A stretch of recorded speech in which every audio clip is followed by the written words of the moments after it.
Hey guys, it's Tiffany of Tough Angel Books, and for this podcast, I'm going to be talking about The Hate You Give by Angie Thomas. This book was a hands down 5 out of 5 stars for me. This was an amazingly well written book that I think not enough people have read it. Now, for those of you who do not know, The Hate You Give is a book all about, you know, it's not all about, it was inspired by the Black Lives Matter movement, and the main character, Star, witnesses her childhood friend get killed by a cop in front of her. And the entire story, you're learning how she's coping, how she's trying to understand it, and what's going on around her and in the community. Now, this book came to me at an amazing time as we are currently in the middle of February, which is Black History Month. And I started reading this book I started reading this book I think about January 7th of this year. And so it just kind of came into my life and I started reading it and I absolutely love it. If you follow me on Instagram and Twitter, then you know I posted a photo on my Instagram where I had like 5 or 6 books that I was debating between reading. And one of my friends told me I should read The Hate You Give because he had no idea what it was about. And I thought that was probably the best reason to read a book, was because of that reason. Was because they had no idea what this book was about, and I only knew what it was about based on what what other booktubers were talking about it. And I didn't find out that they were adapting this book into a movie. They're pretty much done filming. They have to recast a couple, and they have to recast one person and film a number of scenes. But this book was absolutely amazing, and I really hope that they do the book justice in the movie, because it is so amazing and so heart-wrenching, and it helps you understand the other side. If anyone listening to these podcasts used to watch my shows, then you would know, used to watch my videos, knows that I am Caucasian. Unless I'm sick, then I'm whiter than a sheet of paper. But I'm more or less very fortunate with my skin color. Not fortunate with my gender, but fortunate with my skin color. Because I do have a level of white privilege, even though in my eyes I don't see it. But this book helped me kind of understand the other side of the story. Because I think only in the last 5 years we've heard, this might be a low number, but to my knowledge we've only heard, news-wise, about 10 black people being killed for no other reason than their skin color when it came down to it. Because even though people were saying, oh, they were doing this wrong, they did this, no one deserved to die. Yeah, there are people who do injustices in the world, but no one deserves to be killed before they can even fight back or clarify or give someone an understanding as to what's going on.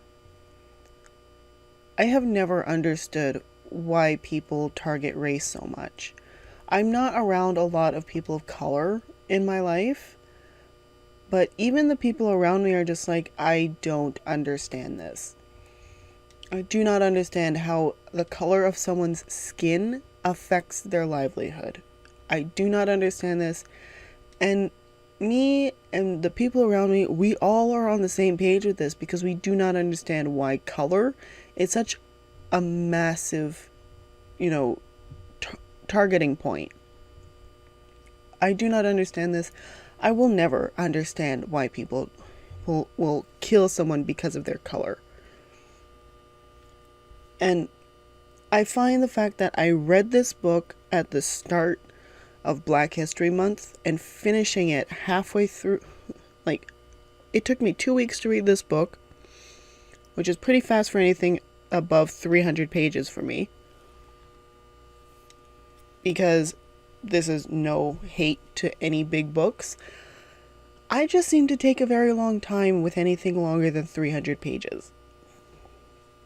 I don't know why. I guess it's just I psych myself out or something.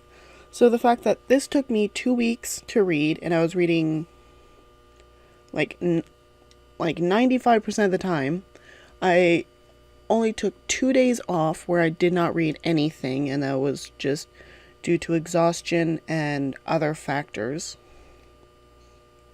So I just did not read for 2 days, but it still took me 2 weeks. It took me like 12 days to read this book, which is pretty fast for me when I actually think about it, because for Harry Potter and the Order of the Phoenix, which is the biggest book in the entire series, it took me so long to read that book. It took me like 8 months to read that book. I don't know why it took me so long. It's a good book. I've watched the movie. I know it's a good book. It was my first time reading the book, and I was taking forever to read it. I don't understand why, but I did. And it was just one of those cases where I knew this book was above 300 pages. I knew that it was probably going to take me a really long time to read it, but I just wanted to read it and get through it and just enjoy it. When I realized that it took me 2 weeks to read this book, I was amazed, and I just fell in love with this book even more.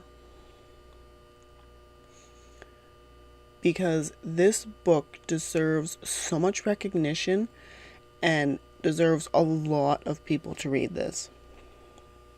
Like, I don't really care about racists. I don't care about people who are racist. I think that they are the dumbest people ever. If you are a racist, you are bloody dumb if you're judging people by their skin color. People who are sexist are dumb for judging people by their gender. This is what I honestly believe. If you're racist or sexist, you are stupid. You are really, really stupid. Because it makes no sense why you're judging someone by the color or gender of a person. I really don't understand that. But this book forces you into another person's shoes, and this book explains everything and nothing at the same time. You get a better understanding of what Star's going through in this book, but you also get a better understanding of what everyone is telling her, like of all the sides and everything. And there's one character in this book that if I knew this person in real life, I would be doing everything I could to avoid them and do anything but talk to them. I would only talk to them if I 100% had to, or it was work related. Like, that would be the only reason.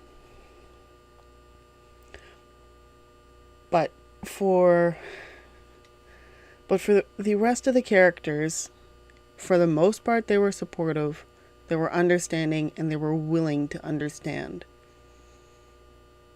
And that's the kind of world we need. Because this is just the characters in Star's immediate life. We're not talking about the new people that come along in the story. We're not talking about media or anything like that. We're talking about her friends and family who genuinely want to understand what's going on and what happened, and if there's any way they can help her, or if they can help her friend who died. I keep saying her friend mainly because I am terrified I'm going to say the character's name wrong, and there are a lot of people who love this book as much as I do. But I really want to put this question out there, especially since right now it is Black History Month. I want to know what everyone's thoughts are on people who are genuinely racist, and if you read this book, leave a comment about what you honestly think about this book and if it helped you understand a situation that we don't hear about often better. Leave your comments in the comment section down below. Follow me on Instagram and Twitter at ToughAngelBooks. And if you are on SoundCloud, please follow and like this podcast. And if you're on YouTube, hit subscribe. I have no schedule yet, but I post whenever I have a minute or get the chance to post. So until next podcast, which I'm hoping will be soon-ish, I hope you all have a wonderful day and happy reading.